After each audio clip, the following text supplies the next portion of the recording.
everyone! Welcome back to Tales of Siren. At isa na naman pong kwento ng pag-ibig ang ating pagsasaluhan ngayong araw. At ang kwento natin ay tungkol sa isang babaeng nag-apply as a labandera sa mansyon ng fiancé ng mama niya upang kilalanin yung lalaki. At tiyak ko pong matutuwa kayo sa kwentong ito at pakinggan niyo po ang buong kwento para malaman niyo kung ano nga ba ang mangyayari sa kanya sa loob ng mansyon na yon. At bago natin simulan ng kwento, mag-shoutout po muna tayo. At shoutout sa iyo, Ma'am Cecilia Madel Crisel. At ang sabi niya ay lagi po akong nakikinig sa mga story niyo pero hindi niyo po ako nasya-shoutout.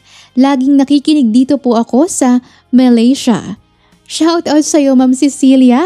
Ayan, na-shoutout na po kita. Huwag na nang magtampo, okay? At ngayon ay simulan na po natin ang ating kwento ng pag-ibig.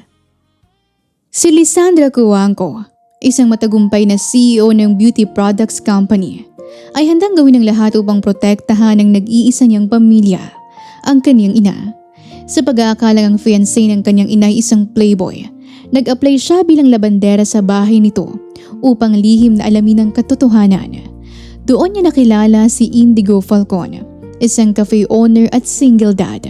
Ngunit sa halip na mabawasan ang kanyang pagdududa, lalo pa itong lumalim. Sa pagtagal ng kanyang pananatili roon, mas lalo siyang naniwalang hindi mapagkakatiwalaan si Indigo. Ngunit sa paghanap niya ng ebidensyang maglalayo kay Indigo sa kanyang ina, unti-unti rin niyang nasisilayan ang kabutihang hindi niya inaasahang taglay nito. Hanggang sa isang revelasyon na tuluyang bumaliktad sa lahat ng kanyang pinaniniwalaan at nagpamukha sa kanyang siya pala ang nagkamali. Sa gitna ng hiya, pagdududa at damdaming unti-unting namumuo, may pag-ibig pa kayang mabuo mula sa isang maling akala?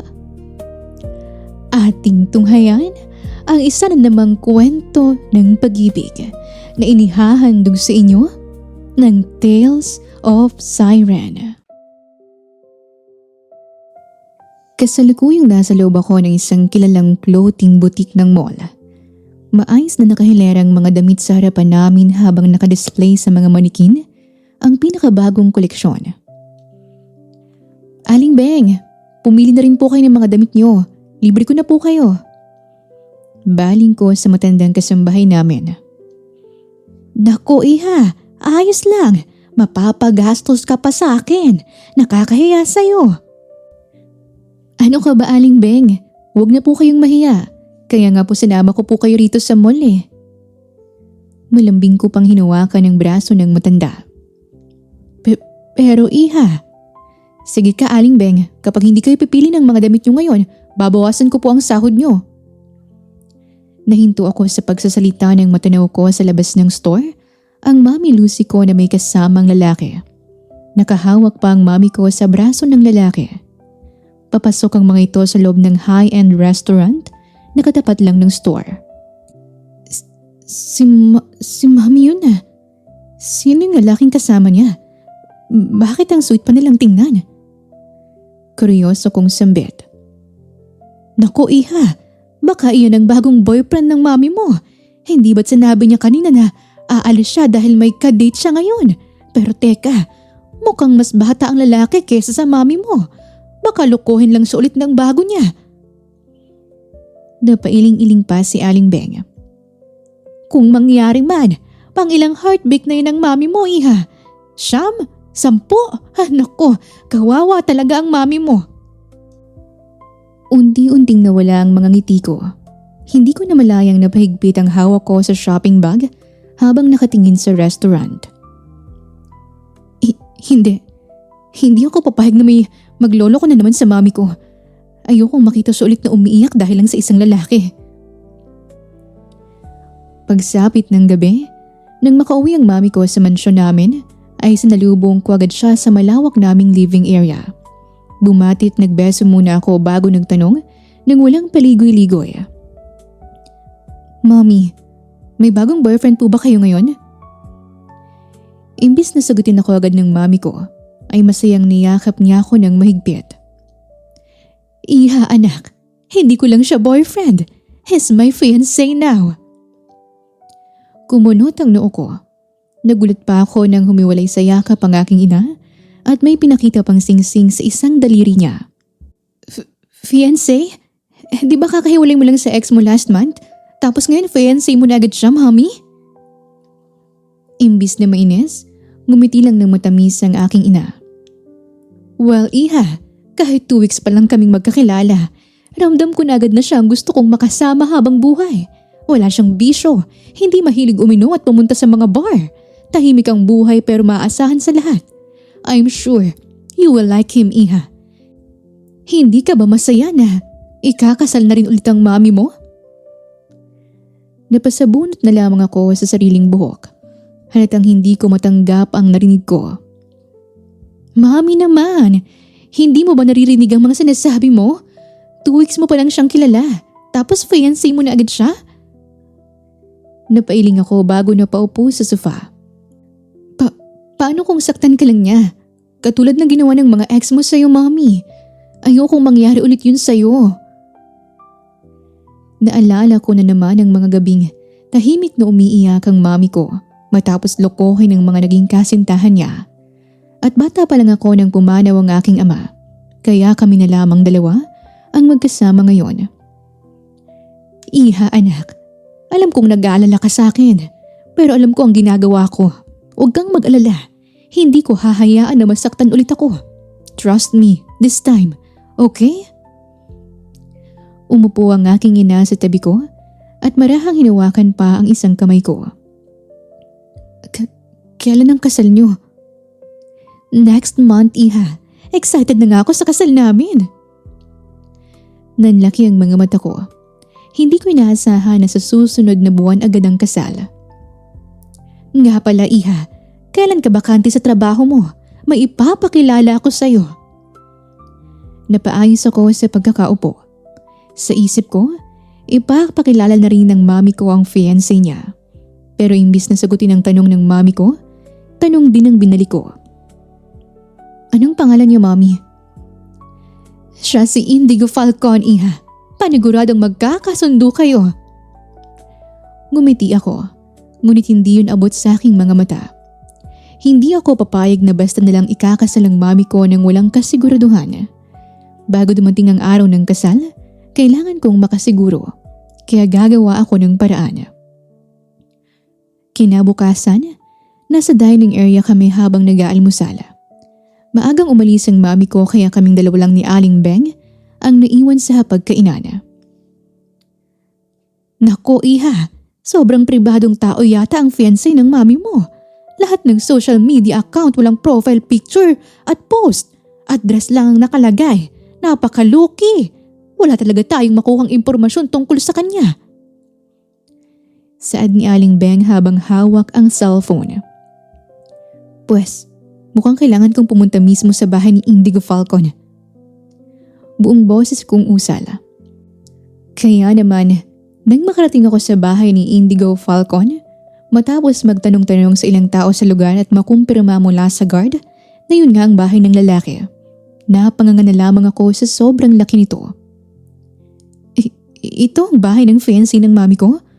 Ang laki naman. Mayaman pala yung lalaki. Hindi makapaniwala akong bulalas. Pero hindi ibig sabihin mayaman siya, mapagkakatiwalaan na agad siya. Kailangan kong alamin ang buong pagkatao niya. Ilang sandali lamang ay may napansin akong isang papel na nakadikit sa malaking gate ng bahay. Napahinto ako. Wanted labandera? Mukhang hindi basta-basta susuko si Lisandra hanggat hindi niya napapatunayan kung sino nga ba talaga si Indigo Falcon. Pero bakit naman may wanted labandera sa gate ng isang napakalaking bahay? Sa tingin niyo, ano kaya naghihintay kay Lisandra sa loob ng bahay ni Indigo? Ating alamin. Marunong ka bang maglaba? Gumamit ng washing machine? Tanong ni Manang Wilma sa akin, ang head maid. Pero teka lang, iha, bakit may 3 maleta ka na dala? Nag-a-apply ka ba talaga bilang labandera o naghahanap ka ng matitirhan? Nangapa ako kung anong may sasagot. Pinalays po kasi ako ng nirerentahan kong apartment dahil 2 buwan nang hindi ko nababayaran ng renta. Kaya pwede po bang dito na rin po ako tumira? Malaki naman po yung bahay. Huwag po kayong mag-alala. Gagalingan ko po sa paglalaba. Masigla kong tugon sa matanda. Kahit lumaki akong mayaman, alam ko pa rin ang mga gawaing bahay dahil tinuruan ako ng aking ina nung bata pa ako. At huwag po kayong mag-alala, hindi po ako tamad. Nakalabas sa kulungan si Marshmallow! Malakas na sigaw ng guard, kaya narinig namin yon. Dali-daling lumabas ng mansyon si Manang Wilma, kaya sumunod din ako. Nako! Baka pagalitan tayo ni Sir Indigo kung hindi agad natin maibalik sa kulungan ng kambing! Natatarantang sigaw ni Manang Wilma. Bumaling pa ito sa akin. Isa, iha! Dun ka! Huhulihin natin yung kambing! Nataranta rin ako kaya agad akong pumunta sa kabilang side. Hindi ko akalain na sa unang araw ko sa mansyon ng lalaki ay ganito pa ang mangyayari. Ang paghuli ng kambing. Halos ilang minuto naman itong hinuhuli hanggang sa nakalimutan ng guard na sarhan ng gate. At ang sumunod na pangyayari ang hindi namin inaasahan. Nako! Baka masagasaan yung kambing! Malakas na sigaw ni Manang Wilma. Mabuti na lang at matindi ang adrenaline rush ko dahil nang mapansin kong may papalapit na kotse, ay mabilis akong tumakbo upang iligtas ang kambing bago pa ito masagasaan. Mabilis ang pangyayari. Mariin akong napapikit habang mahigpit ang yakap ko sa kambing nang napahiga kay may sa gilid ng kalsada nang mailigtas ko ito. Hanggang sa may narinig akong yapak ng mga paa na tumatakbo papalapit sa amin. Nang tuluyang makalapit ito, ay narinig ko ang malalim na boses nito. Miss, are you okay? Naimulat ko ang aking mga mata. Ngunit imbis na sagutin ko ang tanong ng lalaki, ay nasa kambing agad ang pag-aalala ko. Kambing? Ayos ka lang? Miss, ayos lang ang kambing. Ikaw ang hindi okay. Nasugatan ang kaliwang tuhod mo. Seryosong ani ng lalaki. Nang bumaling na rin ako sa lalaki, ay laking gulat ko nang bumungad sa akin ang fiancé ng aking ina. Indigo Falcon? Pagbanggit ko sa buong pangalan nito. Ngunit hindi niya napansin dahil nakatuon lamang ang atensyon niya sa sugat ko. Nagulat na lamang ako nang walang pag-alinlangan niya akong binuhat gamit ang malalaki niyang braso. Hoy! Teka, anong ginagawa mo? Ibaba mo ko! Natataranta kong sigaw. Miss, niligtas mo ang kambing namin. Kaya responsibilidad ko ngayon na gamutin ang sugat mo. Natahimik ako. Napalunok ako nang magtama ang mga mata namin ni Indigo. Hindi ko maintindihan kung bakit bigla ako nang nailang sa lalim ng boses at seryosong mukha nito. Kaya imbis na kumontra ako, hinayaan ko na lamang siyang buhatin ako pabalik sa mansyon upang gamutin ang sugat ko. Ako na. Kaya ko namang gamutin ang sugat ko. Pag-aago ko sa betadine at bulak na hawak ni Indigo. Ngunit hindi niya ako pinansin. Umupo siya sa harapan ko at sinimula na rin gamutin ang sugat ko sa tuhod. Napapikit na lamang ako ng mariin ng makaramdam ng hapdiron. Nasa living area kami ngayon habang pinagmamasdan kami ni Manang Wilma. Sino ka? At bakit nasa loob ka ng pamamahay ko? Tanong niya habang inaangat ang tingin sa akin. Natigilan ako. Hindi ko may tatanggi na malaartistahin ang mukha ng lalaki. Ngunit hindi ito ang tamang oras para purihin ko si Indigo. Kaya napailing na lamang ako. Iho! Siya si Isa Pamintuan, ang bagong labandera. Unang araw niya ngayon sa trabaho.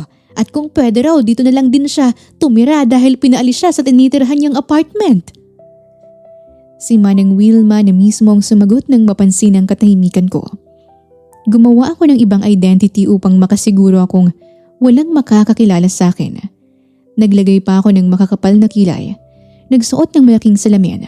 At ang kasuotan ko ngayon ay manang na manang para kahit papano'y mag-iba ang itsura ko. Yes, pwede kang tumira dito, Miss Pamintuan. Pero bukas ka na magsimula. Alam kong hindi ka makakapagtrabaho ng maayos ngayon dahil sa sugat mo. You better take a rest. Baritonong sabi ni Indigo. Tumayo rin siya nang matapos gamutin ang sugat ko.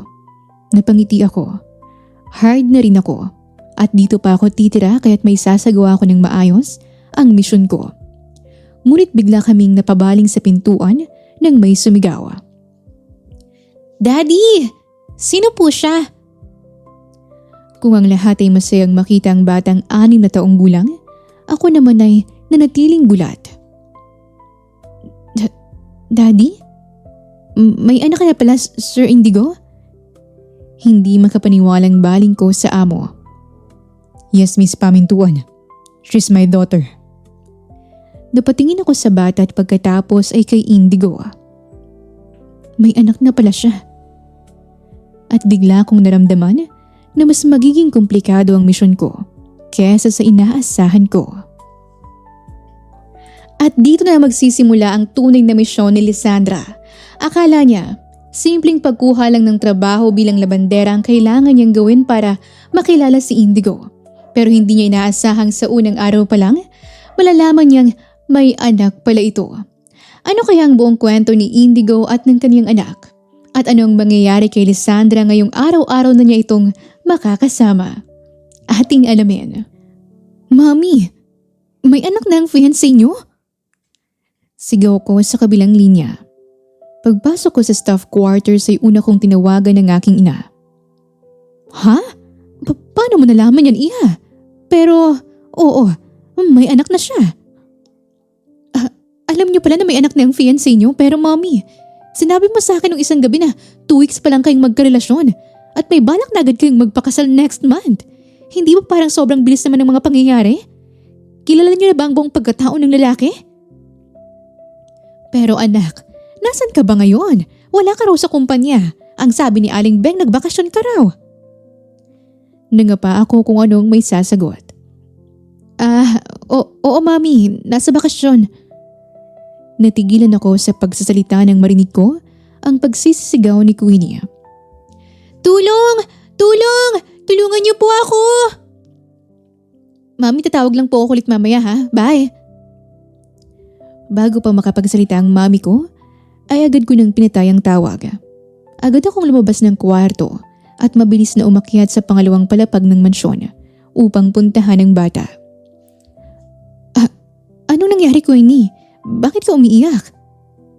Pag-aalala kong tanong nang nasa loob na rin ako ng kwarto nito. May naputol po sa katawan." Nahihikbing sagot ni Queenie. Kinabahan ako. Nanginig pa bigla ang mga kamay kong nakahawak sa magkabilang balikat ng bata. Ha? Anong naputol sa katawan mo?" Tarantang sinuri ko ang bata mula ulo hanggang paa. "Queenie, nasaan? Masakit ba? Dumudugo ba?" "Oo po." Humagulhol palalo ang bata. Anong naputol?" Balisa akong binilang ang mga daliri sa kamay at paa ng bata. Queenie, kumpleto naman ang mga daliri sa kamay at paa mo. Naputol po yung buntot niya." "Ha?" Kumunot ang noo ko nang may tinuro ang bata sa sahig. Butiki? Opo, naputol po ang buntot niya." Nahihikbing sambit ng bata. Pinunasan muna niyang luha bago dinampot sa sahig ang isang butiki. Naikalma ko ang sarili ko. Butiki lang palang tinutukoy niya. Ngunit ilang sandali lamang ay natigilan ako nang mapansing gumagalaw pa rin ang naputol na buntot ng butiki. Medyo mahaba ito nang pinulot din ito ni Queenie sa sahig. Queenie, gumagalaw pa rin ang buntot niya." Taranta kong usal. Napatras pa ako sa takot. Ngunit lumapit pa rin ang bata sa akin. "Hawakan niyo po ang buntot niya, Ate Isa. Itatali po natin para mabalik sa katawan niya." Inosenteng wika ng bata. Napailing ako. No, Queenie, hindi ko hahawakan yan. Bakit gumagalaw pa rin ang buntot niya kahit naputol na rin naman?" "Hindi ko po alam. Hindi naman po nakakapagsalita ang butiki. Hawakan niyo na po, Ate Isa. Kawawa naman po siya kung hindi natin mababalik yung buntot niya." Pero bago pa maibigay sa akin ng batang walang tigil na gumagalaw at nangingisay na buntot ng butiki, ay agad akong tumalikod at kakaripas na sana ng takbo palabas ng kwarto. Ngunit bigla na lang tumama ang mukha ko sa isang matigas na bagay. Sa sobrang takot ko'y napayakap pa ako rito. Anong nangyayari? Ilayo mo sa akin! Queenie! Ilayo mo sa akin! I don't want to touch it! Humigpit ang yakap ko. At dahil sa takot, hindi ko napansin na si Indigo na pala ang niyayakap ko. Daddy! Ayaw pong hawakan ni Ate Isa yung naputol na buntot ng butiki. Takot na takot po siya. Natatawang pagsusumbong ni Queenie sa ama. Miss Pamintuan, bitawan mo ko. Hindi ako makahinga ng maayos sa higpit ng yakap mo sa leg ko. Nasasakal ako.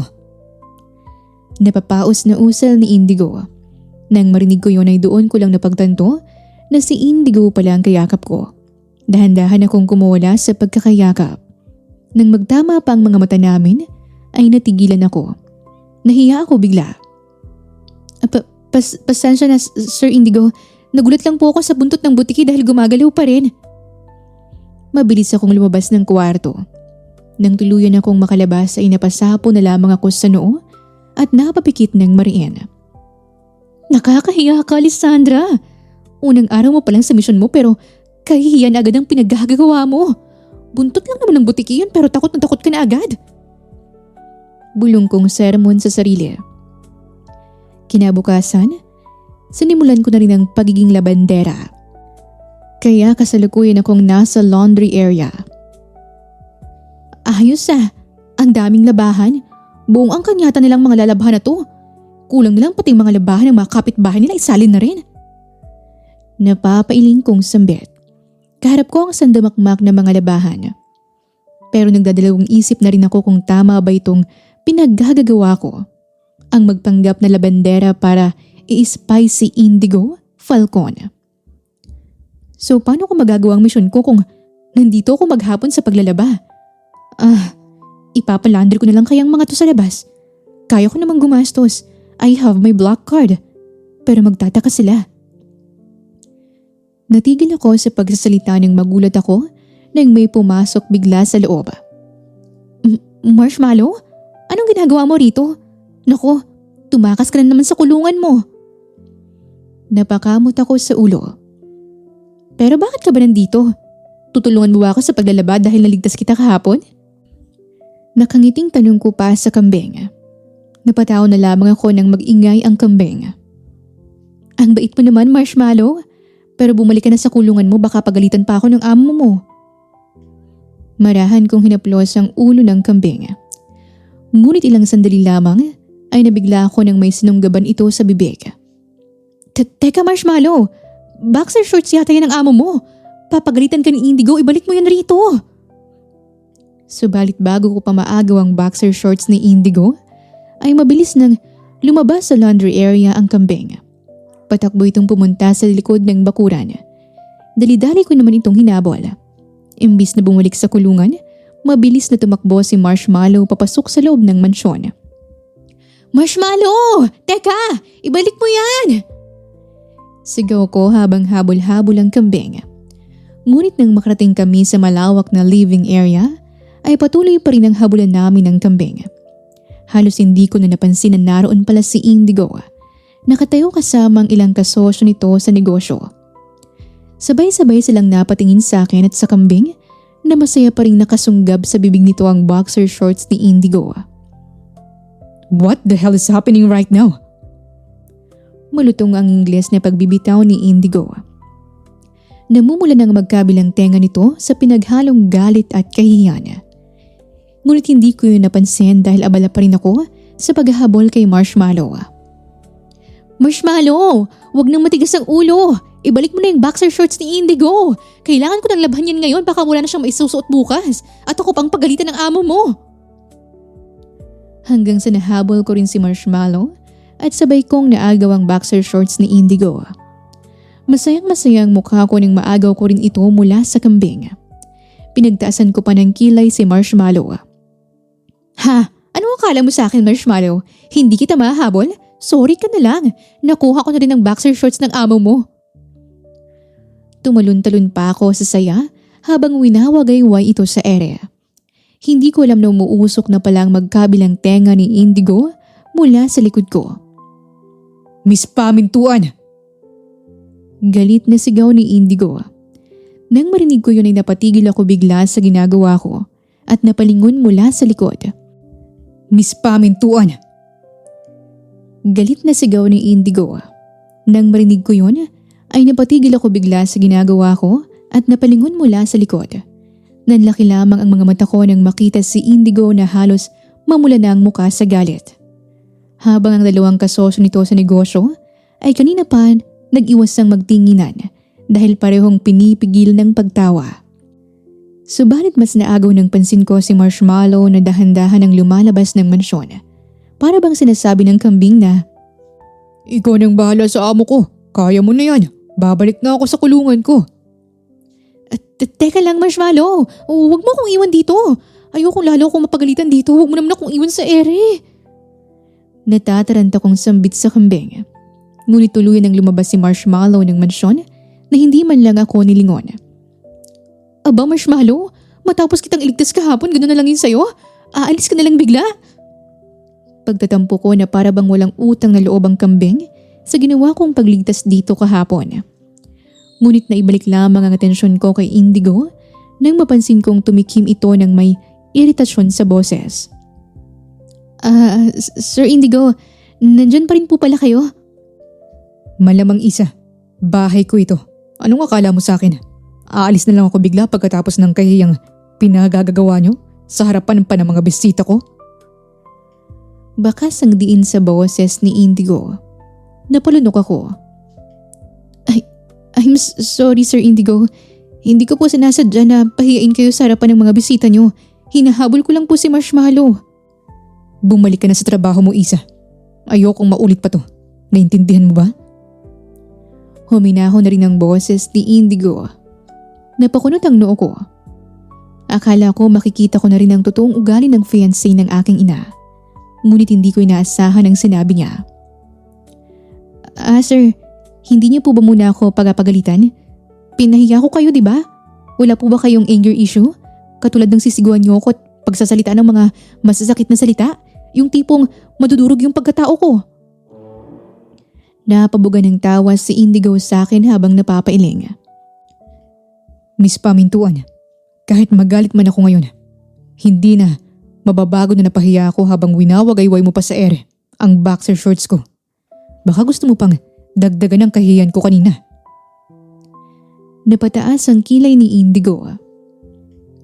Hindi po Sir Indigo. Sige po, babalik na po ako sa paglalaba para matuyo agad ngayong araw yung boxer shorts niyo. Mabilis akong umalis ng mansyon at bumalik sa laundry area habang hawak-hawak ang boxer shorts ni Indigo. At mukhang hindi pa man nagsisimulang nang maayos ang misyon ni Lisandra ay sunod-sunod na ang kapalpakan niya. Mula sa buntot ng butiki hanggang sa paghabol kay Marshmallow gamit ang boxer shorts ni Indigo. Talagang hindi niya inaasahang ganito ang magiging buhay niya bilang si Isa. Pero sa kabila ng lahat ng ito, parang hindi naman masamang tao si Indigo. Kaya-kaya niyang matuklasan ang totoong pagkatao nito nang hindi nabubunyag ang tunay niyang identity. Ating alamin. Pagsapit naman ng gabi, naisipan kong sundan si Indigo sa pupuntahan niya. Hindi ko inaasahang sa isang high-end bar pala siya dederecho. Nang papasok na rin sana ako sa loob, ay bigla na lang akong hinarangan ng bouncer. Napatingin pa ito sa akin mula ulo hanggang paa. Pasensya na po ma'am. Exclusive po ang bar na ito. Baka po naligaw kayo ng pinupuntahan. Ngunit nang ilabas ko ang aking VIP membership card, agad na nagbagong ekspresyon ng bouncer. Ma'am Lisandra, kayo po pala yan. Pasensya na po ma'am. Hindi ko po kayo agad namukaan. Ibang-iba po kasi ang ayos nyo ngayon. Parang tumanda kayo bigla ng ilang taon dahil sa suot nyo. Grabe ka naman kuya, tumanda agad? Hindi ba pwedeng nagbago lang ang taste ko sa pananamit? Natatawang depensa ko. Napakamot na lamang sa ulo ang bouncer at humingi ulit ng pasensya sa akin bago ito tumabi at pinapasok ako sa loob. Pagpasok ko sa loob ay agad kong narinig ang malakas na tugtugin mula sa dance floor. Halos mga negosyante at kilalang personalidad ang naroon. Hanggang sa natanaw ko si Indigo na may biglang binuhat na babaeng lasing sa dance floor. Sino yung babaeng binuhat niya? takang tanong ko sa sarili. Palihim kong sinundan ang dalawa. Hanggang sa narating namin ang dulo kung saan naroon ang private rooms ng VIP customers. Nang mapansin kong papasok ang dalawa sa isang room, ay napahinto ako sa paglalakad at agad akong nagtago sa gilid ng malaking poste. Teka, kailangan ko ng ebidensya para pakita to kay mommy. Hindi daw mahilig mag-bar ang lalaki pero ano to? Nandito siya ngayon sa bar at may binubuhat pang babae. Kukunin ko na sana ang cellphone ko sa bulsa ng aking mahabang palda. Ngunit ilang sandali lamang ay napapikit ako ng mariin. Bakit ngayon ko pa nakalimutang dalhin ang cellphone ko? Lysandra naman! Hindi ka talaga maaasahan. Miss Pamintuan? Nang marinig ko ang boses ni Indigo ay nataranta ako. Nang magangat ako ng tingin ninanlaki ang mga mata ko nang mapansing nasa harapan ko na pala siya. Sir Indigo, nandito rin po pala kayo? Patay mali siya kong sagot. Anong ginagawa mo rito? Paano ka nakapasok dito sa loob? Hindi basta-basta nagpapapasok ng kahit sinong exclusive bar. Natigil sa pagsasalita si Indigo nang bigla akong umarte na nasusuka. Sir, nasusuka ako. Humawak pa ako sa tiyan ko na para bang nasusuka talaga ako. Naglasing ka? Pag-alala ni Indigo. Marahan pa niyang hinawakan ng bewang ko para alalain akong makatayo ng maayos. Opo. Imbis na galingan ko pa ang acting ko, hindi ko magawa dahil hindi ako mapakali sa biglang paghawak ni Indigo sa bewang ko. Anong ininom mo? Tubig. Tequila. Tequila? Ang tindi mo palang uminom, Miss Pamintuan. Napailing si Indigo bago nagsalita ulit. Sumama ka na sa akin. Pauwi na rin naman ako sa bahay ngayon. Uuwi ka na? Iiwan mo ba mag-isa sa room yung girlfriend mo? Tanong ko upang malaman ang kanina ko pa hinahanap na kasagutan. Kumunot ang noo ni Indigo sa akin. Girlfriend? She's my sister, Miss Pamintuan. At siya nga ang may-ari ng bar na to. Natigilan ako sa narinig. Buong akala ko'y makakahanap na ako ng buta sa lalaki. Pero kapatid lang pala nito ang babae. Hindi mo pa sinasagot ang tanong ko kanina. Anong ginagawa? Bago pa matapos ni Indigo ang tatanong sa akin, ay agad ako nagpanggap na nakatulog sa sobrang kalasingan. Miss Pamintuan, ayos ka lang? Pag-aalala ni Indigo. Mas sumigpit ang hawak nito sa bewang ko para hindi lang ako matumba. Imbis na sumagot ako ay humilik na lamang ako ng malakas para isipin itong nakatulog nga ako. Ibang klaseng babae. Sambit ni Indigo. Napailing at napabuga ito ng tawa bago tuluyang binuhat ako gamit ang magkabilang braso nito. Nang nakalabas kami ng bar ay nagtungo kami sa parking lot habang buhat pa rin ako ni Indigo. Subalit ako, hindi ako makapaniwala sa mga pinagagawa ko ngayong gabi. Tapos mauuwi lang pala sa wala ang misyon ko. Grabe ang lalaking to. Nung umulan yata ng kabaitan, sinalo niya lahat-lahat. Baka kamag-anak niya pa yata sa San Pedro? Sigaw ng isip ko. Nang makauwi na rin kami, ay nagpanggap pa rin akong tulog hanggang sa maramdaman kong muli akong binuhat ni Indigo papasok sa loob ng mansyon. Pero ang pinagtataka ko ay nang maramdaman kong paakyat kami sa ikalawang palapag kung saan ang kwarto ko ay nasa first floor. Hindi ko tuloy maiwasang kabahan dahil kung ano-ano nang pumapasok sa isip ko. Ngunit nang pasimpleng dumilat ako, ay tsaka ko lamang napansing pumasok kami sa guest room. Ilang sandali pa, muli akong pumikit habang marahang inhiga na rin ako ni Indigo sa king-sized bed. Ngunit ilang sandali lamang ay hindi namin namalayan na pumasok na rin pala sa loob si Queenie. Daddy! Umuwi na rin po pala kayo! Na-miss ko po kayo! Masayang sigaw ni Queenie. Niyakapan niyang ama mula sa likod habang tumatalon para magpa-piggyback. Ngunit sa pagtalon ni Queenie sa likod ng ama ay biglang napayuko si Indigo kaya aksidenteng nagkadikit ang mga labi namin. Daddy, bakit niyo po hinalikan sa labi si Ate Isa? Inosenteng tanong ng bata. Ngunit bigla akong napadilat nang may maramdaman akong dumampi sa aking labi. At nang mapagtanto ko ang nangyayari, ay nanginig pa bigla ang buong katawan ko sa kaba. Nanlaki naman ang mga mata ni Indigo. Agad din siyang napatayo dahil sa gulat. Aksidente lang nangyari, anak. Nauutal na sagot ni Indigo. Samantalang ako, hindi pa rin makagalaw sa pagkakahiga habang nakadilat pa rin ang mga mata dahil sa gulat. Isa, gising ka ba? I'm sorry. Hindi ko sinasadyang mahalikan ka. Marshmallow! Ibalik mo sa akin yung boxer shorts na Sir Indigo! Kailangan ko pang labhan yan para matuyo agad! Sambit ko at sabay pikinikitang mga mata. Agad akong nagpanggap na nananaginip dahil sa kahiyang nangyari. Daddy, nanaginip yata si Ate Isa.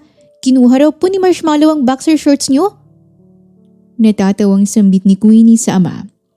Nakahinga ng malalim si Indigo. Iwan natin siya, sweetheart, para makapagpahinga na rin ang Ate Isa mo. Akala ko ay alis na ang dalawa, ngunit naramdaman ko pa ang pag-aayos ni Indigo ng kumot sa katawan ko. Marahan pa nitong hinawakan ng ulo ko para lagyan ng unan sa ilalim. Halos nakalimutan ko ng huminga dahil sa sobrang lapit ng katawan niya sa akin. Mariin pa akong napahawak sa bedsheet sa ilalim ng kumot dahil sa kaba. Kahit sa panaginip mo, yung boxer shorts ko pa rin talagang naalala mo. Napabuga ng tawa si Indigo. Good night, Isa. Nang tuluyang marinig ko ang pagsara ng pintuan, ay doon lang ako napadilat at nakahinga ng maluwag. Mami, sorry. Hindi ko po sinasadyang mahalikan yung fiancé niyo. Wala po akong gusto sa kanya, promise. Bulong kong sigaw bago tuluyang magtago sa ilalim ng kumot dahil sa sobrang kahiyang nangyari sa pagdampi ng mga labi namin ni Indigo. Grabe! Sa halip na makahanap ng ebidensya si Lisandra laban kay Indigo, siya pa ang napahiya at aksidenteng nakahalikan ng fiancé ng mami niya. Pero sa tingin niyo, hanggang saan kaya siya dadalhin ng kanyang misyon? At paano kung unti-unti niyang matuklasan na hindi pala masamang tao si Indigo gaya ng iniisip niya? Dito pa lang mukhang magiging magulo ang lahat. Sa mga sumunod na araw, wala pa rin akong nahanap na kapintasan kay Indigo hanggang sa napagdesisyonan kong tapusin na lamang ang misyon ko sa pag-i-spy sa kanya. Napagtanto kong nagsasayang lang ako ng oras at sa kung ano-anong kabaliwan ang ginagawa ko. Baka ako pang mabaliw sa huli. O Iha, kumusta ang misyon mo dyan? Mission accomplished ba? Mas masahol pa ba sa hayop ang ugali niya? Walang paligoy-ligoy na panimulang tanong ni Aling Beng sa kabilang linya. Napabuntong hininga na lamang ako sa narinig. Ngunit nang mapansin ng matanda ang katahimikan ko, ay nagsalita ulit ito. Sinasabi ko na nga ba? Naku Iha, huwag mong sabihing babaero rin o sugarol o nananakit. Ay Diyos ko, nakakabaliw talaga ang ganyang klaseng lalaki. Yun nga po ang problema, Aling Beng. Wala akong mahanap. Baka ako pang mabaliw kung mananatili pa ako rito. Kaya uuwi na po ako ngayon. Ha? Ano? Uuwi ka na, Iha? Napakamot ako sa ulo bago nagsalita sa kabilang linya. Yes, Aling Beng. Imbis na mapagod ako kakahanap ng red flag sa kanya, mas napagod ako sa paglalaba. At hindi pala biro ang pagiging labandera. Kaya uuwi na po ako ngayon. I'm so freaking tired, Aling Beng. At kailangan ko na rin bumalik sa kumpanya. Nang matapos ang pag-uusap namin ni Aling Beng sa cellphone, ay lumabas na ako ng kwarto dala ang 3 maleta ko. Nang makarating ako sa living area, ay sakto namang naroon si Manang Wilma. Oh Isa, bakit dala mo ang 3 maleta mo? Hindi ko naman tinatanggal ni Sir Indigo sa trabaho kahit mabagal kang maglaba. Takang tanong ng matanda sa akin. Inunahan ko na po si Sir Indigo, Manang Wilma. Kaya bago niya pa sabihing mag-resign ako ay quit na lang po. I know he deserves someone better na matutuyo agad ang boxer shorts niya. Seryoso ko ang pagdadahilan. Ngunit kumunot ang noo ko nang biglang magpahagalpak sa tawa si Manang Wilma sa sinabi ko. Nabitawan din ito ang hawak na walis at sabay na pahawak sa tiyan habang tawang-tawa. Grabe ka, Iha. Dahil sinabi mo, halos makalimutan kong nasa ospital ngayon ang kapatid ni Sir Indigo. Nasa ospital po ngayon ang kapatid ni Sir Indigo? Gulat kong tanong. Napaayon sa pagkakatayo si Manang Wilma. Tumigil na rin ito sa kakatawa at sumeryoso na rin ang muka. Oo, Iha. Nagkaroon ng car accident ang kapatid niya na si Ethan Falcon, kaya nasa ospital ito ngayon. Wala pa ba rito si Queenie? Pumunta ako kanina sa school niya para sunduin siya pero wala na siya ron. Puno ng balisa at pag-aalala sa anak nang dumating si Indigo sa mansyon. Nabahala naman agad kami ni Manang Wilma. Wala pa rito si Queenie. At sa mga oras na yon, tsaka lamang namin napagtanto na nawawala si Queenie. Biglang nanikip ang dibdib ko. Akala ni Lisandra ay tapos na ang kaniyang misyon at makakauwi na siya ng tahimik. Pero bago pa man siya makaalis, isang mas malaking problema ang dumating. Nawawala si Queenie. Nasaan ang bata? At may koneksyon kaya ang pagkawala niya sa aksidente ni Ethan? Mukhang mas lalong magiging magulo ang lahat. Hindi ko mapapatawad ang sarili ko kung may mangyaring masama sa anak ko. Mariin na sambit ni Indigo habang mahigpit ang pagkakahawak sa manibela ng kotse. Indigo, mahanap din natin si Queenie. Pagpapagaan ko sa kanya habang nasa passenger seat ako. Sumama nga ako kay Indigo para mapabilis ang paghahanap namin sa anak niya. Kakaalis pa lang namin sa mansyon nang sinubukan ko siyang pakalmahin. Baka nasa isang park lang siya ngayon naglalaro. Alam mo naman si Queenie. Fan na fan siya ni Dora. Dora? Kunot noong baling ni Indigo sa akin bago seryosong ibinalik ang tingin sa daan. Oo, si Dora. Dora the Explorer. Isang cartoon series na yung biday si Dora na palaging may dalang mapa. Yan ang paboritong panoorin ni Queenie at nakita ko rin siya nung isang araw na may ginuguhit na mapa. Kaya huwag kang mabahala sa anak mo. Hindi siya maliligaw. Mas lalo pang kumunot ang noo ni Indigo. Saglit pa siyang napasilip sa akin bago muling binalik ang tingin sa kalsada. Halatang hindi niya maintindihan kung paano napunta ang usapan namin sa Dora habang nawawala ang anak niya. Sa tingin mo ba, sapat na ang panonood ng Dora para hindi maligaw ang isang bata? May mapa kasi si Dora. Seryoso kong sagot. Napailing ulit si Indigo sa akin bago tinuon na lamang ang pansin sa pagmamaneho. Ilang sandali pa, ilang park na rin ang napuntahan namin.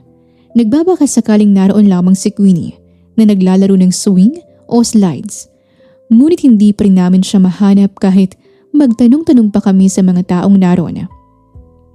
Mas lalo lamang akong kinabahan habang nakikita ko ang pag-aalala sa mukha ni Indigo. Queenie, anak, nasan ka na ba? Sobrang nag-aalala na si Daddy sa'yo. Nang makita kong haplos siya sa mukha gamit ang magkabilang palad, hindi ko maiwasang maawa sa kanya. Dahan-dahan akong lumapit. Indigo, huwag kang mawalan ng pag-asa. Mahanap natin si Queenie. Mas mabuting humingi na rin tayo ng tulong sa mga pulis para mapadali ang paghanap natin sa kanya. Pilit kong inaabot ang balikat niya upang tapikin at pakalmahin siya.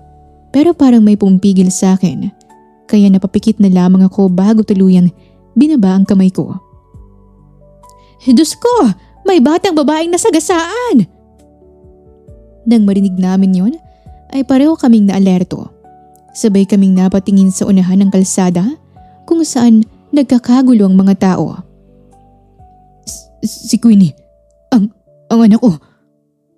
Gulat at tarantang usal ni Indigo. Halos manginig ang buong katawan niya. Hindi na ako nagatubiling hawakan ng isang kamay niya. Indigo, kumalma ka. Hindi pa tayo sigurado kung si Queenie yun. Mas mabuting humingi na rin tayo ng tulong sa mga pulis. Kumalma, Isa. Nawawala ang anak ko. Paano kung siya yun? Nasasabi mo lang yan dahil hindi mo pa nararanasang maging magulang. Natahimik ako. Nagulat ako sa biglang pagsigaw ni Indigo. Bakas ang pumumula sa mga mata nito habang litaw ang mga ugat sa leeg. Indigo, I'm sorry. I didn't mean to invalidate your feelings. Ate Palimos po, kahit barya lang po. Bigla kaming nilapitan ng isang batang babae. Gusot-gusot ang suot nito habang may hawak na lata. Sandaling natigilan ako nang maging pamilyar sa akin ang boses ng bata. Dahan-dahan akong napalingon at halos hindi ako makapaniwala sa nakita ko. Queenie? Akala ni Alessandra at Indigo ay baka si Queenie na ang nasagasaan, kaya lalo silang kinabahan. Pero isang batang pulubi ang biglang lumapit sa kanila at laking gulat ni Alessandra nang makilala ito. Bakit nagkukunwaring pulubi si Queenie? At ano ang tunay na dahilan kung bakit siya napunta sa lansangan?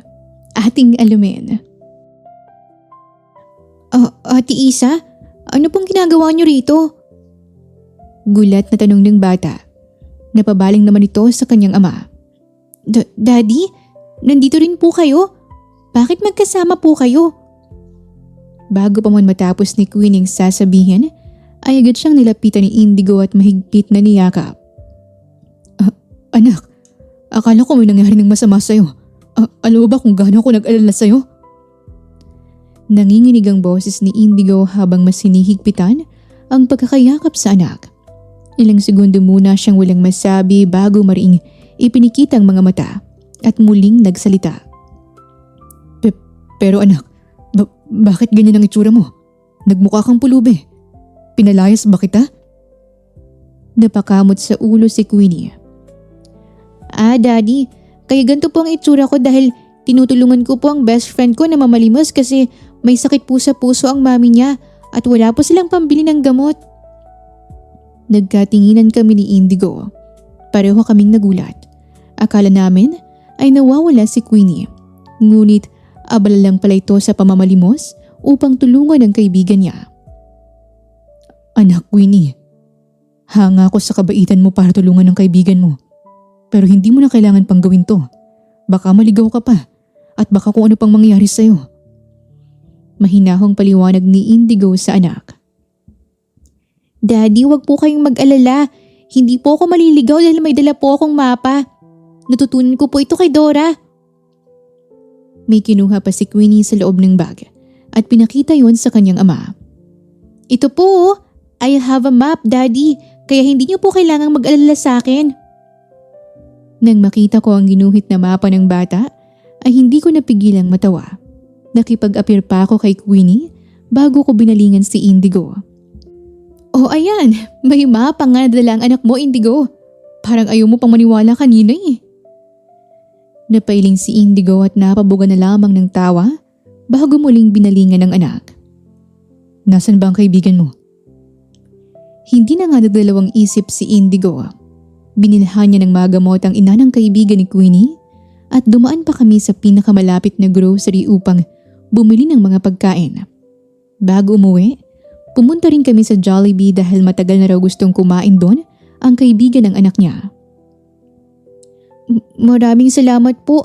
Ang sobrang bait niyo naman po. Binilhan niyo po ng gamot ang nanay ko. Grocery din at nililibre niyo pa po ako rito sa Jollibee. Sambit ni Jana, ang 6 na taong gulang na matalik na kaibigan ni Queenie na matagal nang nangangarap makakain sa sikat na fast food restaurant. Walang anuman. Masaya akong matulungan ang kaibigan ng anak ko. Kung may matutulong pa ako sa inyo ng ina mo, sabihin mo lang sa akin. Nakangiting tugon ni Indigo sa bata. Marahan pa niyang hinaplos ang buhok nito. Ang bait niyo talaga, Daddy, kaya mahal na mahal ko po kayo eh. Masayang sigaw ni Queenie bago kumagat sa hawak nitong paa ng Chicken Joy. Samantala nakaupo ako sa tabi ni Indigo.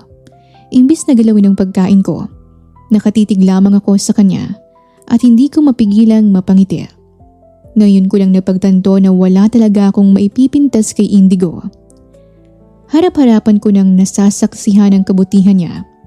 Hindi lamang bilang isang ama, kundi bilang isang taong handang tumulong sa iba kahit wala naman siyang kailangang patunayan. Ate Isa, nakangiti lang po kayo kay Daddy. Hindi niyo po ba kakainin ng pakpak ng manok niyo? Baka lumipad na lang po yan bigla. Tumawa pa si Queenie. Napatigil ako sa pagngiti at napaayos bigla sa pagkakaupo.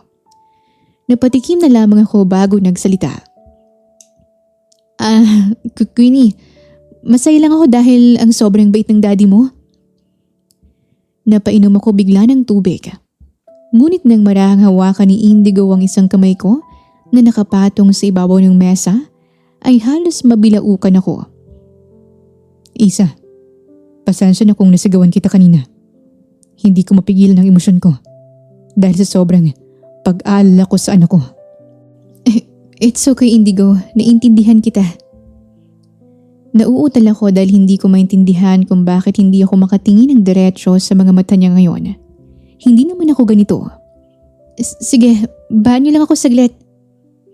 Mabilis akong tumayo mula sa pagkakaupo at pumunta sa banyo. Kaya natanggal din ang kamay ni Indigo sa kamay ko.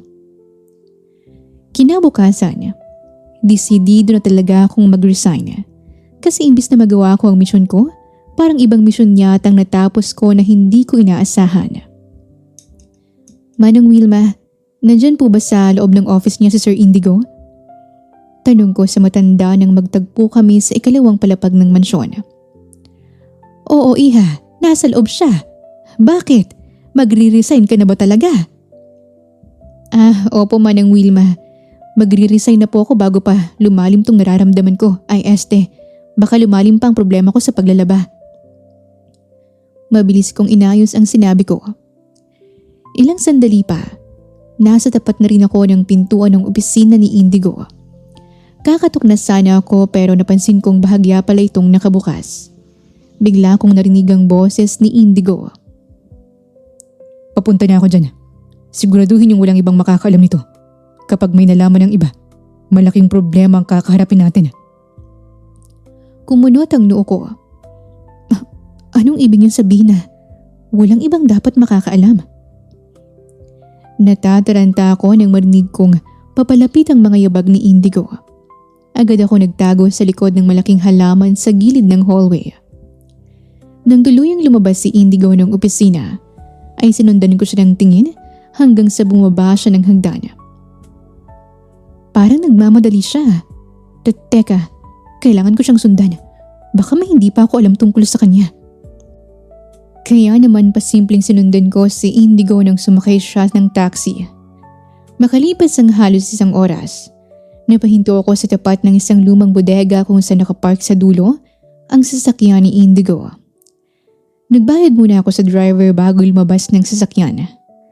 Nang nasa tapat na rin ako ng pintuan ng bodega, ay maingat ko itong tinulak upang walang makapansin sa pagpasok ko. Nang tuluyan akong makapasok sa loob ay bumungad sa akin ng mga malalaking kahon at sako habang may ilang lumang trolley na nakaparada sa isang sulok. Pero agad akong nagtago sa likod ng isang napakalaking stack ng mga kahon nang mapansin kong may kasama si Indigo na 2 lalaki. Inihanda ko pa ang cellphone ko para i-video ang mangyayari. Boss, 4 na kahon po ito. Kumunot ang noo ko.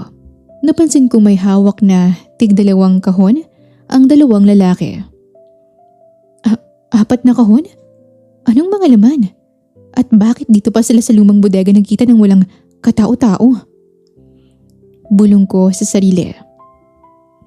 Ngunit nang buksan ni Indigo ang isa sa mga kahon, ay napansin kong may mga transparent na pakete sa loob na may lamang kulay puti. Lalong nagtaka ako nang kumuha si Indigo ng isang pakete at dahan-dahang sinilip ang laman nito bago tumango sa 2 lalaki. Sigurado ba kayong walang sumusunod sa inyo pagpunta nyo rito? Wala boss, huwag kayong mag-alala. Walang makakaalam nito. Kahit magbenta pa tayo ng ilang shabu rito, hindi tayo mahuhuli. Saad ng 2 lalaki bago tumawa ng malakas. Nang marinig ko yon ay halos manginig ako sa gulat. Shabu? Shabu palang laman ng mga kahon? Kaya pala wala akong makitang red flag kasi tinatago niya pala. Oh my God! Isa pala siyang drug lord? Dapat malaman to ni Mommy. Bulong kong sigaw bago palihim na lumabas ng bodega.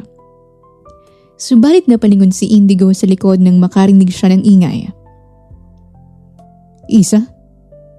Takang sambit niya nang maging pamilyar sa kanya ang likod ng babae. Pero agad na akong nakalabas ng bodega bago pa siya pakalapit. Lando, bobo ka ba?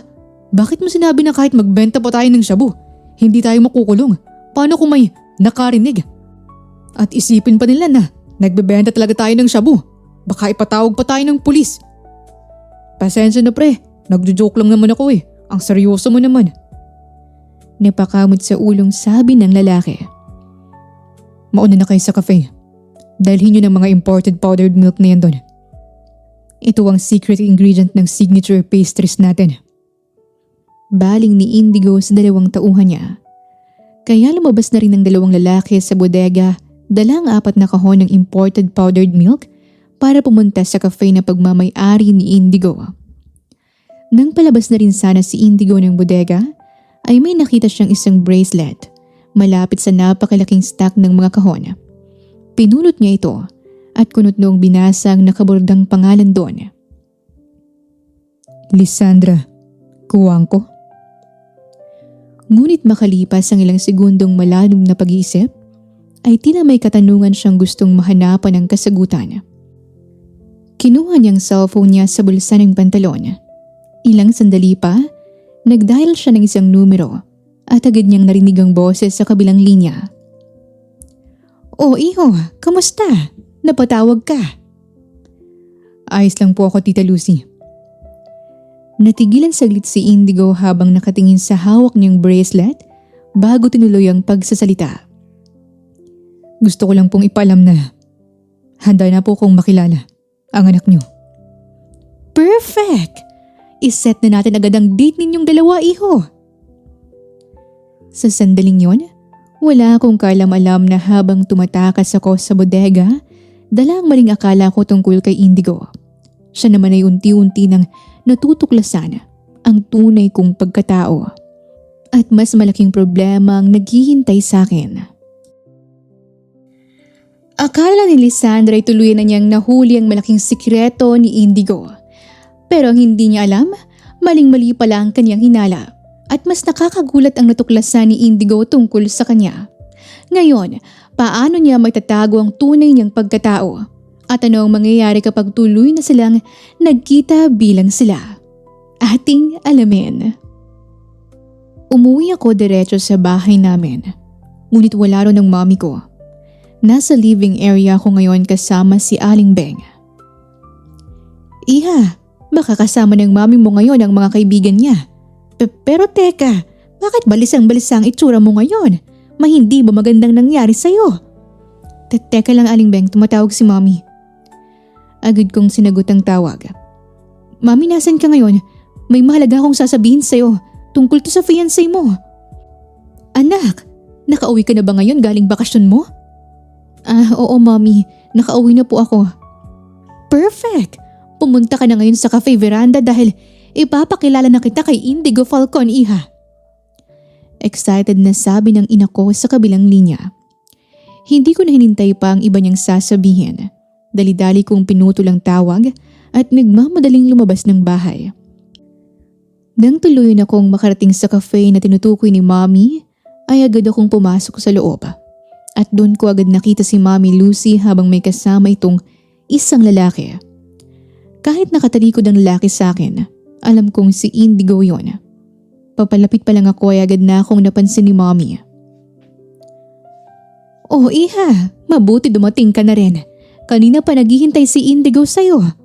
"Mami, huwag po kayong magpapakasla sa lalaking yan. Isa po siyang drug lord." Pagkasabi ko nun, ay biglang natahimik ang buong cafe. Napahinto si Mommy at nanlaki ang mga mata niya habang ang kasama niya sa table na si Indigo ay napabuga naman ng kape. Isa? Gulat na baling ni Indigo sa akin. Sa sandaling yon, hindi ko alam na tuluyan ng nakumpirma ni Indigo ang hinala niya tungkol sa akin. Ang isa nagtatrabaho bilang labandera sa mansyon niya at ang Lisandra Cuangco na anak ng best friend ng mami niya ay iisa lamang. "Anak, anong pinagsasabi mo? Drug lord?" Humina ang boses ni Mami sa huling tanong. Pero teka nga anak, bakit ganyan ang itsura mo? Hindi ka ba man lang nag-ayos? Napansin ko ang tingin niya sa suot kong manang outfit at sa makakapal kong kilay. Pero imbis na sagutin ko ang tanong niya, ay agad kong nilabas ang cellphone ko at pinakita ang video na nakuha ko sa lumang bodega. Mommy, tingnan niyo po ang video na to. Tingnan natin kung may bala ka pa rin magpakasal sa lalaking yan. Mariin akong napatingin kay Indigo habang pinapanood namin ang video. Wala boss, wag po kayong mag-alala. Walang makakalam nito. Kahit magbenta pa tayo ng ilang shabu rito, hindi tayo mahuhuli. At doon biglang naputol ang video dahil sa pagmamadali kong umalis sa bodega. Oh mami, ayan. Kitang-kita sa video kung anong klaseng lalaki siya. Nag-apply ako bilang labandera sa kanila para alamin ang buong pagkatao niya. Tapos malalaman ko lang na isa pala siyang drug lord. Nang maisigaw ko yon, ay biglang natahimik ang buong cafe. Halos lahat ng customer ay napatingin sa amin. Ngunit imbis na magalit si Indigo, bigla itong napabuga ng tawa. Hanggang sa tuluyan na siyang natawa ng malakas habang napapailing. Kumunot ang noo ko. Bakit ka natatawa? Hindi siya sumagot. Halos mapahawak pa siya sa tiyan niya sa kakatawa. Anong nakakatawa? Aba, huwag mo sabihing magsisinungaling ka pa. Sir, ito na po ang cheesecake natin. Ginamit na rin po namin ang imported powdered milk. Napalingon ako nang marinig ang pamilyar na boses. Ang lalaking tauhan ni Indigo ang lumapit sa amin. Siya rin ang lalaking nagbiro tungkol sa shabu sa lumang bodega. Ikaw? Teka, ikaw yung lalaking kasama niya kanina sa lumang bodega. Ano? Ilang shabu na bang nabenta niyo? Ma'am, kayo po ba yung nasa loob ng bodega kanina at bigla na lang umalis? Oo, ako nga. Narinig ko pang usapan yung tungkol sa shabu. At sa pagkakataong yon, unti-unti kong naramdaman na parang may malaking problema sa aking misyon. Pero hindi ko pa alam kung gaano kalaki ang kahiyang naghihintay sa akin. Akala ni Lisandra ay tuloy na niyang nahuli ang sikreto ni Indigo. Pero mukhang ibang klase pala ang krimen na natuklasan niya. Sa harap mismo ng kaniyang mami, isa-isa nang mabubunyag ang kaniyang mga kalokohan. Pero paano niya haharapin si Indigo matapos niyang akusahan itong isang drug lord? Ating alamin. Natigilan ako. Parang hindi ko agad na proseso ang sinabi niya. Bigla akong nanginig at halos pagpawisan habang nakatitig sa isang slice ng cheesecake sa ibabaw ng table.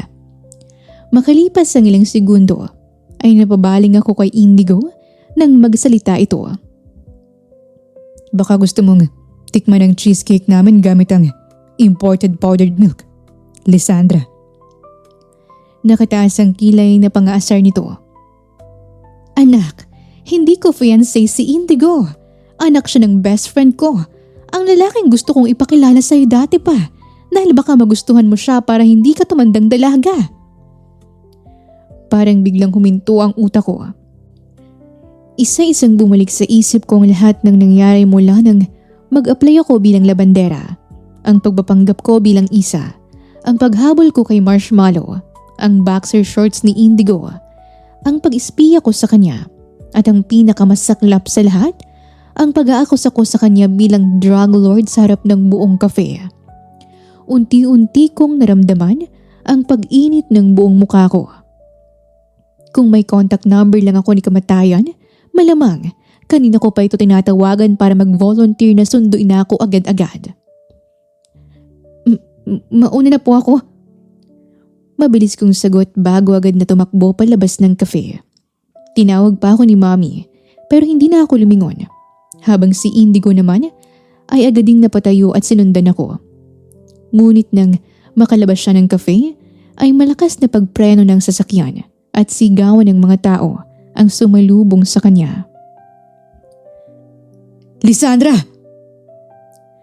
Napatingin siya sa kalsada at nakita akong nakahandusay sa semento. Hindi ko magalaw. Dahil sa sobrang gulat ay lalapitan na sana niya ako nang bigla akong tumayo mula sa pagkakahiga na para bang walang nangyari. Buhay siya. Halos pabulong na sambit niya.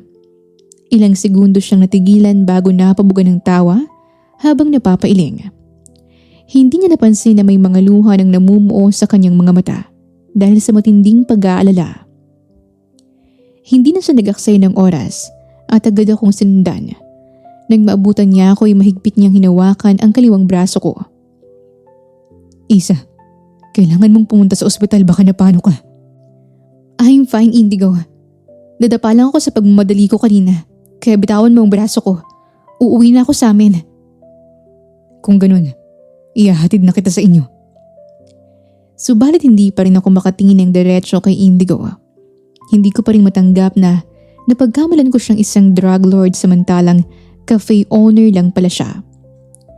Napapikit muna ako ng mariin bago nagsalita. Pasensya na kung napagkamalan kitang fiancé ni mommy. At humihingi rin ako ng pasensya kung napagkamalan pa kitang drug lord. Mukhang marami kang atraso sa akin. Napayuko ako. Oo. Then let me take you on a date. Dahil sa narinig ko, ay gulat akong napatingin sa kanya. Kumunot pa ang noo ko nang mapansing nakangiti siya sa akin. Okay ka lang ba, Indigo? Hindi ka ba nilalagnat? Hinawakan ko pa ang noo niya. Ngunit agad niyang hinawakan ang kamay ko. I'm fine, Isa. Pero ayokong palampasin ang pagkakataong makilala ka ng lubusan. Simula nang dumating ka sa mansyon, hindi ka na nawala sa isip ko. So, let me take you on a date. Sandaling natahimik ako. Akala ko'y maggalit siya dahil sa lahat ng maling paratang ko. Pero heto kami ngayon, magkatapat at magkahawak ng kamay. Nanlaki na lamang ang mga mata ko nang marahan niyang isuot sa kaliwa kong pulsuhan ang bracelet na may nakabordang pangalan kong Lisandra Cojuangco. Silence means yes. Lisandra Cojuangco. Nakangiting sambit niya. Bago pa ako tuluyang makabawi, marahan na niyang hinila ang kamay ko. At sa unang pagkakataon, wala akong maisip na dahilan para tumakbo palayo. Akala ni Lisandra ay isang malaking sekreto ang mabubunyag tungkol kay Indigo. Pero siya palang may pinaka-nakakahiya at nakakatawang sekreto. Sa halip na magalit, nagawa pa siyang ngayain ni Indigo sa isang date. Pero ang tanong, seryoso kaya ang nararamdaman nito para kay Lisandra? Ating alamin. Sa paglipas ng mga araw, mas nakilala ko nga si Indigo. Mas lumalim na rin ang samahan namin. At ang higit na kinasaya naming dalawa ay ang masaksihan ng bagong kabanata ng buhay ni Mami Lucy sa araw ng beach wedding nito, kung saan nagsilbi akong maid of honor. Iha anak, ilang araw nang nanliligaw si Indigo sa'yo. Sinagot mo na ba siya? Biglang uminit ang magkabilang pisngi ko. Hindi pa naman siya nagtatanong, Mami. At ngayon, oras na para sa bouquet toss. Lahat ng single ladies pumwesto na sa likod ng bride. O anak, pumesto ka na rin sa likod. Galingan mo ang pagsaluha para ikaw naman ang sunod na ikakasal. Aba, gusto ko nang magkaroon ng apo. Tumawa pa si Mami bago ito pumesto sa harapan habang hawak ang bridal bouquet. Napakamot na lamang ako sa ulo hanggang sa nagdagsaan na rin ang mga single ladies sa pwesto.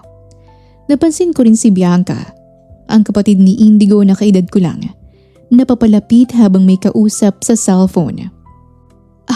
Ano? Binuhusan ng basura si Kuya Colson ng isang babaeng garbage collector? Bakit? Ano pong nangyari? Teka, tatawagan na lang po kita mamaya ulit, Manang Wilma. Sasaluhin ko lang po ang bouquet para ikasal na rin po ako. Tumaw pa si Bianca bago ako nilingon. O Lisandra, good luck sa atin kung sino man ang makakasalo sa bouquet. Ngumiti ako. Sa mga nakarang araw, naging malapit na rin ako sa pamilya ni Indigo. Hindi ko akalaing darating ang araw na magiging bahagi rin ako ng buhay ng mga taong minsan ay iniwasan kong makilala. Ilang sandali pa, Napalingalinga ako sa paligid. Hinanap ng mga mata ko si Indigo sa mga bisita, ngunit hindi ko siya makita. Hanggang sa napabaling na lamang ako sa host nang muli itong magsalita. Okay, ready na ba ang lahat? Ihahagis na ng bride ang bouquet. Good luck, single ladies! Handa nang ihagis ni Mami ang bouquet. Ngunit nang ihagis na niya ito, ay bigla na lang bumuhos ang malakas na ulan. Nagkanya-kanyang takbo ang mga kababaihan upang sumilong. Ako na lamang ang naiwan sa gitna. Kaya sa hindi inaasahang pagkakataon, ako ang nakasalo ng bouquet. Teka, bakit kayo nagsialisan? Paano ba yan? Ikaw na palang sunod na ikakasal. Anong magandang gawin natin, Lisandra? Agad akong napalingon sa aking likuran at doon ko siya nakita. Si Indigo. Basang-basa na siya sa ulan, ngunit nakangiti pa rin habang nakatingin sa akin. Oh, nandyan ka pala. Akala ko umuwi ka na. May pagtatampo pa sa boses ko. Ngunit napatawa na rin ako dahil kaming dalaw na lang ang nasa gitna habang walang tigil ang pagbuhos ng ulan. Nang tuluyan siyang makalapit sa akin, ay marahan niyang hinawakan ng isang kamay ko. Nang mag-angat siya ng tingin, ay nagtama ang aming mga mata. All this time, akala ko imposible nang makahanap ng babaeng magpapatunay sa akin na masarap palang magmahal sa ikalawang pagkakataon. Pero nakita ko yun sa'yo, Isa. Ang dami nang nangyari sa atin pero dahil doon, mas nakilala kita ng lubusan. Kaya hindi ko na ito patatagalin pa. Sandali siyang tumigil habang malalim akong tinititigan. Lisandra, will you be my girlfriend? Don't worry, hindi drug lord ang magiging boyfriend mo. Napatawa ako sa huling sinabi niya. Sa lahat ng pinagdaanan namin, hindi ko akalaing ang lalaking minsan kong pinaghinalaang isang drug lord ang siya palang magiging dahilan kung bakit ganito kalakas ang tibok ng puso ko. Mas lumapit pa ako sa kanya hanggang sa wala ng distansya sa pagitan namin. Marahan kong pinulupot ang dalawang kamay ko sa kanyang leeg. Oo naman. My answer will always be yes, Indigo. Labis ang ngiti sa labi niya nang marinig ang sagot ko. And you will always be my Isa. Ang spy kong labandera na ngayon ay girlfriend ko na. Hinapik niya ang bewang ko at bago pa man ako makapagsalita ay marahan niya akong hinalikan sa labi.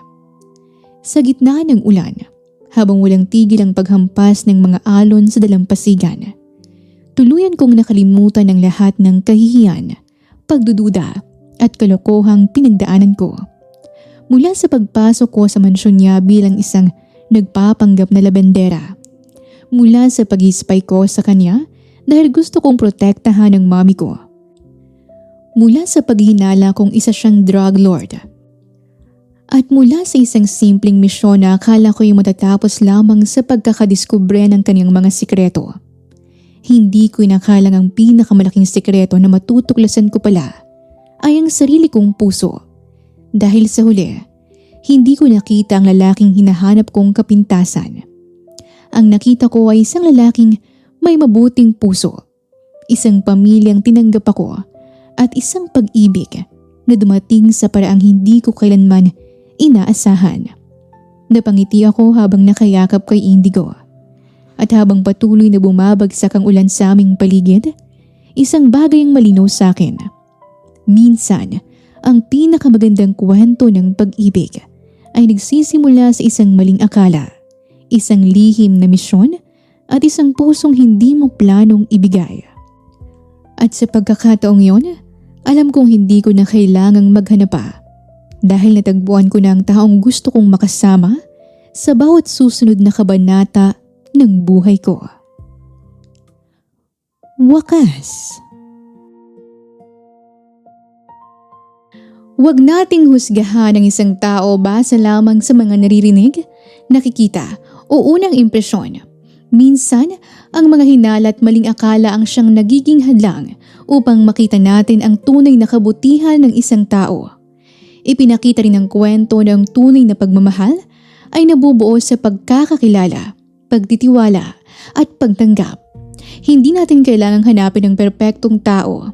Mas mahalaga ang taong handang maging totoo, umunawa at manatili sa tabi natin. At minsan, ang pinakamagandang bagay sa buhay ay dumarating sa paraang hindi natin inaasahan. Magandang araw po sa inyong lahat at isa na namang kwento ng pag-ibig ang ating natapos ngayong araw. Kung bago ka pa lang sa aming channel ay huwag kalimutang mag-subscribe at i-click ang notification bell para lagi kang updated sa ating mga kwento. At kung nagustuhan mo ang istorya natin ngayong araw, gusto ko pang malaman ang inyong mga komento. Muli, ito po ang Tales of Siren at hanggang sa ating muling kwento.